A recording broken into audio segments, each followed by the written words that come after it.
Kennedy's words were, I have $25,000 from our capital funds drive. I have the seal, I have the name, and you should have 10 horses.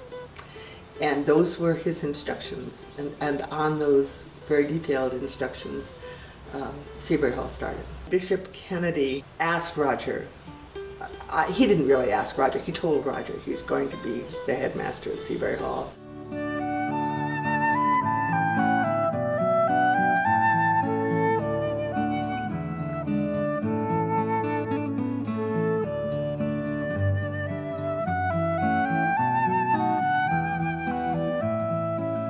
Bishop Kennedy had convinced Catherine McGrew Cooper, who was an elderly woman who had a beautiful home in Makawa, that she would leave it to the Episcopal Church to become a girls' boarding school.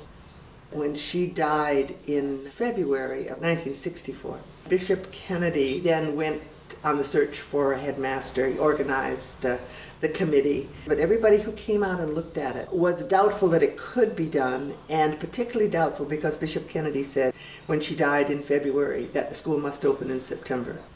Seabury opened with 25 boarders and 25 day students. The girls who came that first year and were willing to take a chance of boarding made a lot of adjustments. I am the first student who was ever accepted at the school. I was thrilled to death. No, I didn't want to come, but my parents wanted me to get a good education, and so they sent me off island. Most of us were from Oahu, or the Trust Territories of the Big Island. Warm and cozy in the early days, and very, of course, just very girlish, because it was an all-girls boarding school and attending to all of our needs and activities that way. What Bishop wanted was a good old Eastern prep school on the slopes of Haleakala. It was actually quite a lot of fun, but also extremely strict academically. Seabury Hall was a college prep school, and grades were important. Every 6 weeks we were graded, lots of exams. And we have English, mathematics, European history, geography, science, language, sacred studies, art, music, physical education. The faculty had to write little tiny messages about every grade that they gave you. And the school had high honors and regular honors, and these things were listed and people knew who was on the honor roll. Seabury was very religious, with Roger Melrose as the headmaster. Roger had a very strong feeling that this was a church school and that the chapel should be the center of the campus. So as soon as the dormitory was built, money was donated to build a chapel. We had chapel every day that we would go to for about maybe 10 or 15 minutes, and that would involve some prayer and some talk. We were very much a religious school. We started with a lot of things that were mainland girls' boarding school things. We found someone to be one of our faculty wives became the teacher of charm and grace and manners. We were all taught to, how to sit up straight, how to put a book on top of our heads, how to stand up, how to sit down holding the book in place, and how to be young ladies. White gloves, stockings. The first thing I wrote to my parents and said, you're supposed to wake up every morning and look in the mirror and say, "Good morning, lovelier you." I think it probably did me a lot of good, as much as I hated every single minute of it. I can set the table now. I still can't dance. And then, of course, the highlight of charm class would be Mrs. Fulton arranging to have us take part in a fashion show at Seabury Hall. And we just thought that was wonderful. The faculty were just incredible. It was really a team of 8 adults that started Seabury Hall. The Kennards, as director of studies, came from Long Island, where he had run Long Island Country Day School. They brought the Fletchers, a husband and wife team who taught history and English. The Fultons came from Pennsylvania. They lived in the 4 upper bedrooms of Cooper House, and for the first 3 months of school had to share their bathrooms with all of the boarding girls because the dormitory collapsed. The first year of school, we were given handbells. We had a handbell team. We had a choir. We had a swimming team, and that was about it for our extracurricular activities. As soon as the dormitory was finished, he did swimming pool, went in. And we swam in the pool a lot, and we had a synchronized swimming team, which I was a part of. And let me tell you, it is hard, synchronized swimming, holding your breath, being under the water like that. We wore uniforms. We had jumpers with tiny plaids, red and navy plaids, and we had white collared shirts. And short sleeves, buttons all the way down. And then each grade level had ribbons, colored ribbons that we wore. And my graduating class of '69, we had yellow ribbons that we wore right here. It was a pleat in the front, and it had to be ironed. And we had to keep our uniforms in top shape. We had inspections to make sure that we had white socks, that our skirts were long enough, that our ribbons were tied, and if you had a frayed ribbon, that was very bad. Write boyfriends' names on them with pens, that was all F, you're not supposed to do that. They had a zipper up the back, and we all gained weight, we all gained weight eating Mrs. Amaral's food. The food there was too good to even pass up. It's very unusual, I would think, that a school starts with the gourmet chef that came with the estate. I was there before with Mrs. Cooper.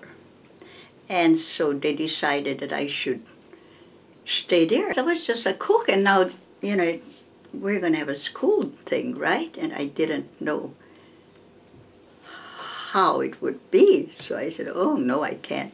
But anyway, I stayed on. If you're homesick and hungry, eating is like the best thing you could possibly do. And Mrs. Amaral, thank goodness, believed in eating. I got there at 135 pounds, and the first year I left at 165 pounds. We used to sneak into the kitchen and we used to steal food. One of my friends and I would steal food, we'd go out and we'd cook it in the bushes. Huge stacks of cinnamon toast, all dripping with butter and cinnamon sugar, scrambled eggs, pancakes, French toasts that get all the leftover French toast, and Mrs. Amaral would turn it into bread pudding. Chicken and dumplings, lemon meringue pie. They did bake fresh desserts all the time.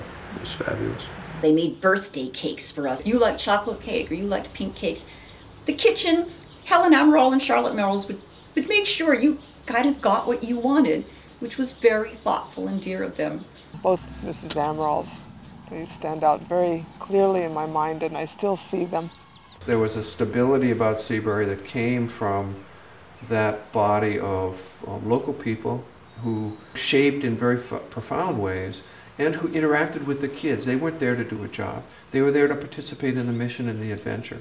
So they got to work with each one of these students. They developed their own relationships with each of these students. All faculty ate with the students 3 meals a day.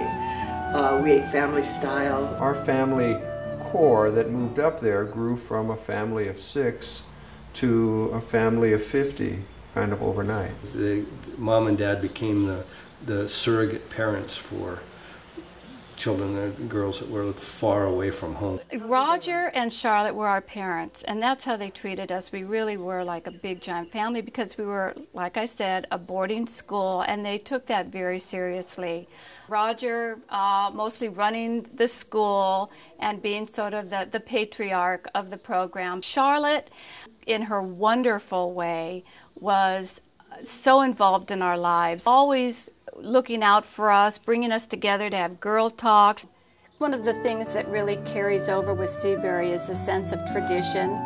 We decided to do sort of a Victorian portrait photo, and we dressed up for the part, and a lot of the dresses and the items here we had found up in the attic. When there was snow on the top of the mountain, we would pile everybody into our school transportation, all of which had been given to us for one reason or another. And it would be a headmaster's holiday, and we would just go up and throw snowballs and make snowmen and play in the snow and hike around in it a little bit and generally get the experience with young people who mostly had never even seen snow. Every day was an adventure.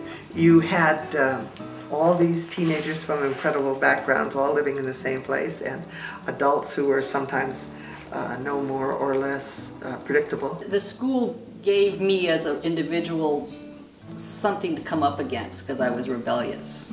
I wasn't easy in that school at all. Everybody acknowledged every single student that was there. So we were lucky. We had super Mr. Melrose, we had wonderful Mrs. Melrose. We were in good hands. I think all of us who were here in the early days really looked upon those two with a lot of affection and aloha. They were important in our lives. Just the quality of the human beings that came and then moved through that school, and who they were and who they became. And it's always been a great pleasure to me to watch that come back to my parents. I didn't appreciate the opportunity until I was much older and realized that it wasn't something that other people were offered. It was kind of unusual. And now, as an older person, I'm totally blown away that this was given to us for learning. Everybody did their best. I think they just did their best, and it was a great experience. I wouldn't have wanted to go anyplace else. No one was perfect. People made mistakes. But you, of course, assimilate that, and you love and you appreciate your life and what people tried to do to help guide you. I love the school, and I love Charlotte and Roger for making it what it was. We all laugh about what it was like to grow up on that campus, and we all think we were lucky. It's a very unusual gathering of people. We were very fortunate. I think Seabury was, for everybody involved in the early years, an adventure. It was a place that, certainly for my family and my parents' engagement, it was out of the box. It was something they had not imagined themselves to be or trained themselves to be. It was something that they were called to be.